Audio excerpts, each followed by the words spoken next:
Kufuela, MCAs and the Speaker of Bungoma County.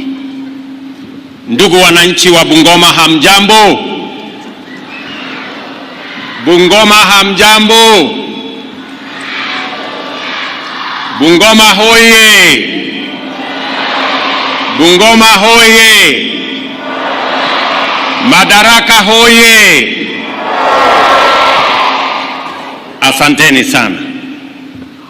It is a great honor for me to join you here at this stadium named to honor the memory of one of Kenya's finest sons, illustrious freedom fighter and exemplary leader, Masinde Muliro, and to lead Kenya in celebrating the 61st Madaraka Day.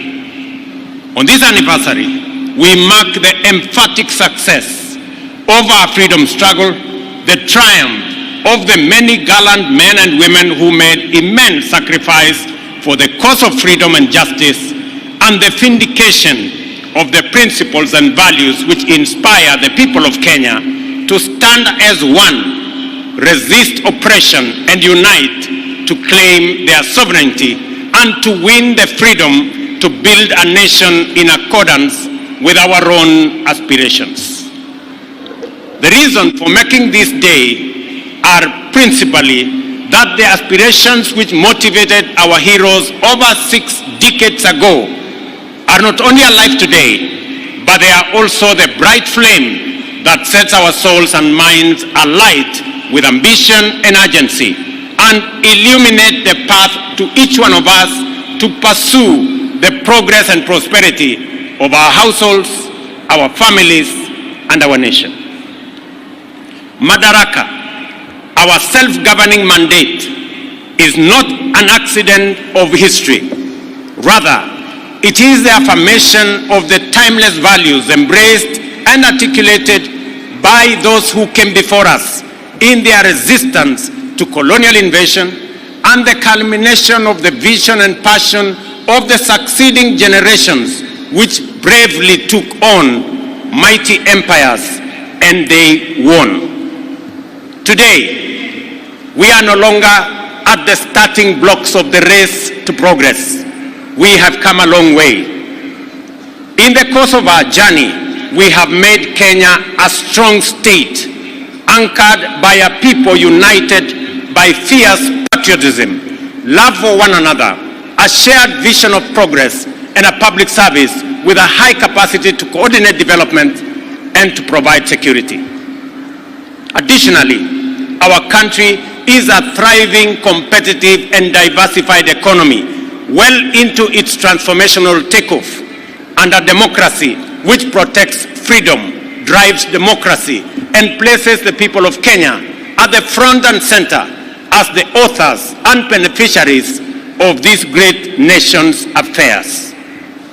Therefore, every person in this country has the freedom and opportunity to make their contribution by giving their best in what they do. This is the source of our glory.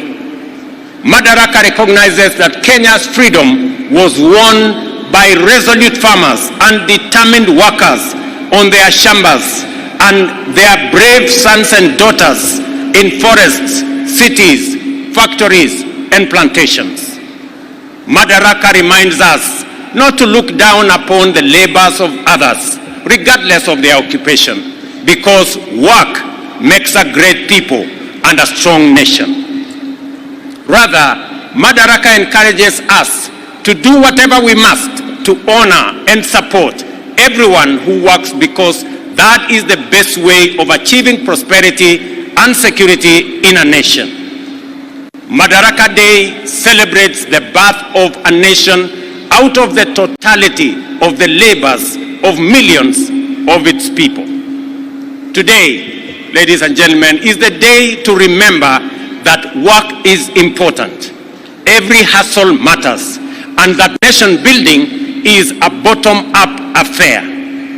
Let no one look down upon the life or livelihoods of another, and let no one be made to feel despised because of their work. Our economy, depends on every form of service and labor.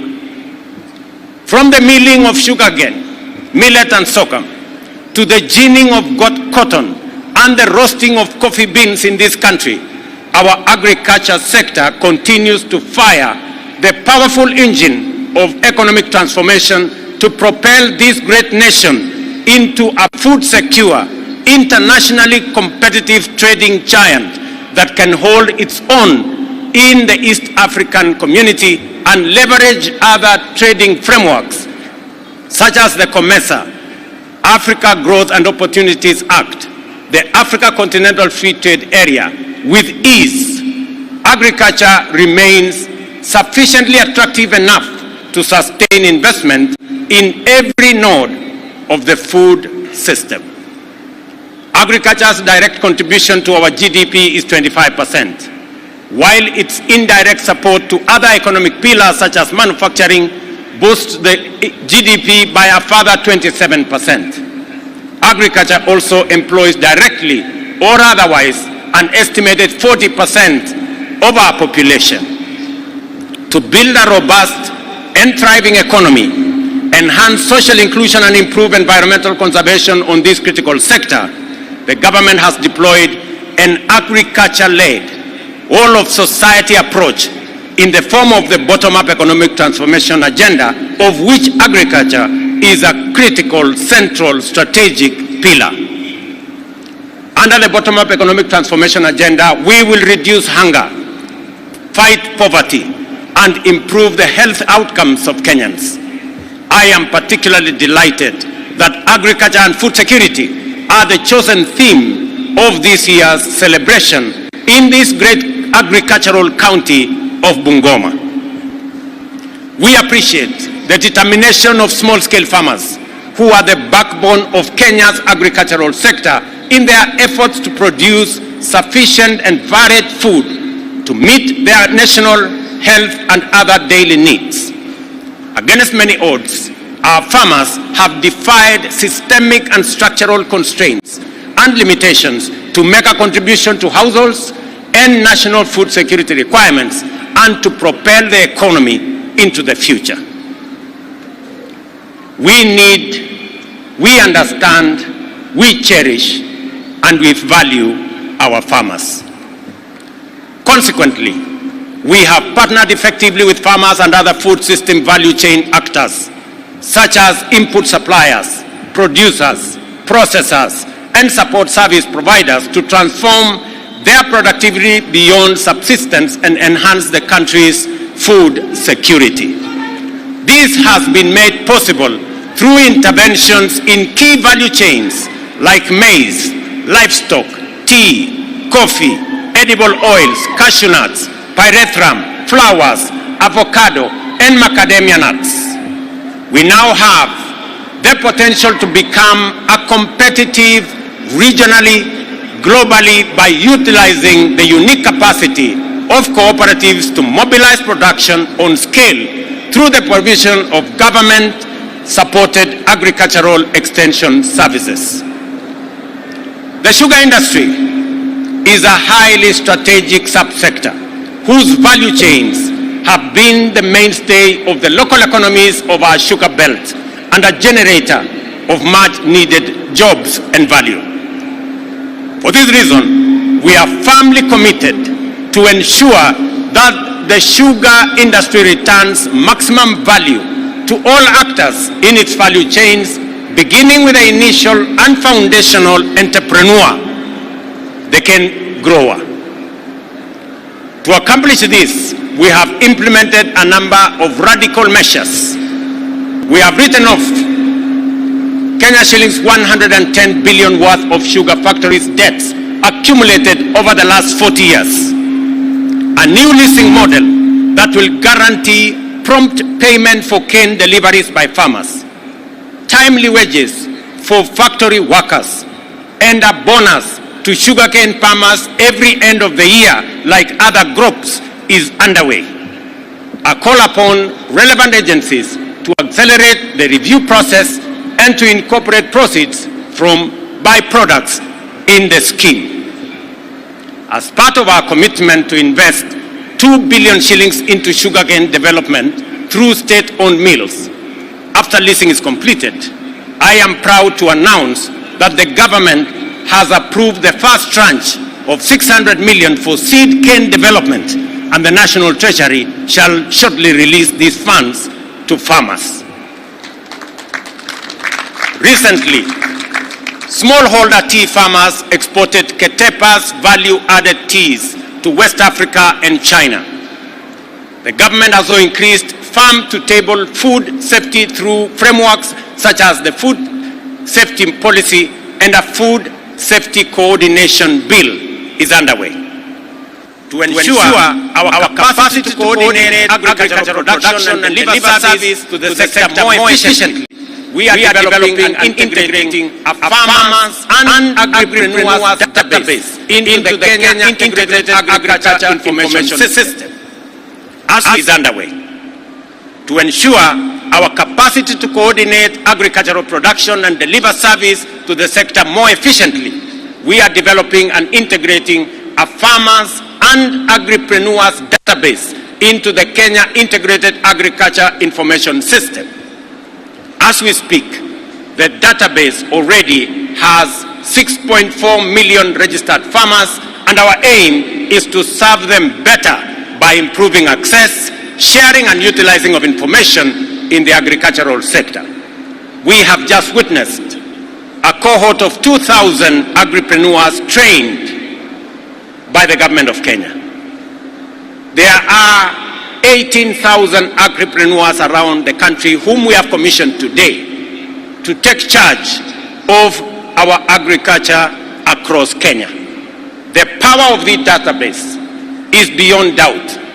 In recent months, farmers have been able to access subsidized fertilizer from the fertilizer subsidy program, as well as animal feed and certified seed, more efficiently, more affordably, and more transparently. Since we began to distribute subsidized fertilizer last year, 15 million bags of 50 kilograms of crop and soil-specific fertilizers have been distributed. Our strategic intervention have led to a marked increase of value addition initiative. Measures are underway to boost coffee productivity from 2 kilograms to 10 kilograms per tree, and from 50,000 metric tons to 102 metric tons a year by 2027.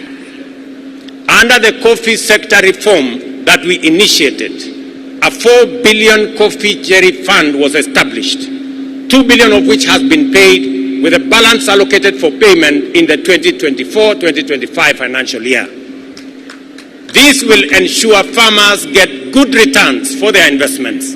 We are also writing off Kenya shillings 6.7 billion debt owed by coffee cooperatives around Kenya. And specifically, in this write-off, Bungoma County, the cooperatives in Bungoma County, 300 million shillings will be written off for cooperatives in Bungoma County. In the edible oils value chain, the government's plan involves boosting the production of sunflower, palm oil, and canola by working with counties. In 2023, 70 tons of sunflower seeds were purchased, with 40 tons distributed to farmers. Another 40 tons of seed have been allocated to the Agricultural Development Corporation for seed multiplication. Additionally, the government, through the Agriculture and Food Authority, has produced and distributed 500 metric tons of seeds worth 241 million to farmers in 24 counties, including those in this region, as seed cotton production is underway. In the financial year 2024-2025, Kenya shillings 400 million has been budgeted for this program under the National Edible Oils Program project. We are on course with our plan to increase cotton production from 2,500 bales in 2022 to 107,000 bales by 2025, and modernize all ginaries around Kenya. The aim is to expand cotton farming from 9,300 acres in 2022 to 41,000 acres in 2023, distributing 15,700 kilos of seed to farmers in Busia and another 20,000 kilos to farmers in Meru, Makueni, Kitui, and Machakos, among the 24 counties that are in our program. Subsidized fertilizer will also be provided through the tried and tested e-voucher for both our sugarcane and cotton farmers as well. Additionally, 5,000 hectares have been harvested in Lamu of cotton. The government has also worked with stakeholders to negotiate a price increase for farmers from Kenya shillings 54 shillings a kilo to Kenya shillings 72 shillings a kilo. In the 2024-2025 financial year, 150 million has been allocated for the cotton industry revitalization program. We have also witnessed the negative effects of climate change, most notably through extreme climatic phenomena. Last year, a long, bitter drought ended, giving way to a spell of vicious storms and devastating floods. It is now clear to us that climate change presents serious challenges to food security and economic recovery. The flooding, mudslides, and landslides that the country has experienced in the past 6 months may have slowed us a little. However, the effects of global warming have not killed our resolve to become food secure and grow economically. Instead, climate-related risks and hazards have threatened our determination to increase investment in climate action and to build resilience against disruptive forces of nature. The government will continue to champion afforestation and the restoration of degraded landscapes and mobilize Kenyans to plant trees throughout the Republic to restore the environment and our biodiversity.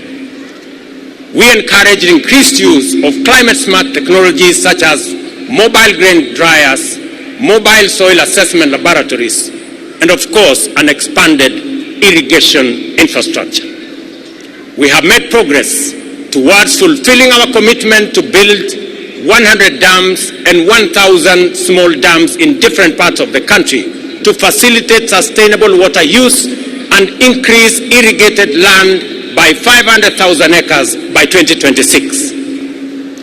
The government of Kenya is in discussion with the Africa Development Bank and other multilateral institutions to implement this expanded dam program. To control livestock diseases and pests, ladies and gentlemen, the Kenya Veterinary Vaccine Production Institute, KVVAPI, produced 35 million doses of assorted livestock vaccines in 2023. To bring young people into farming, we have revitalized the 4K and Young Farmers Clubs to interest and introduce our children to agriculture. This administration has also invested more than 2.2 billion in the promotion and financing of agribusiness entrepreneurs and supported initiatives such as incubation and project management that will be undertaken across Kenya, and farmers will be trained along the way.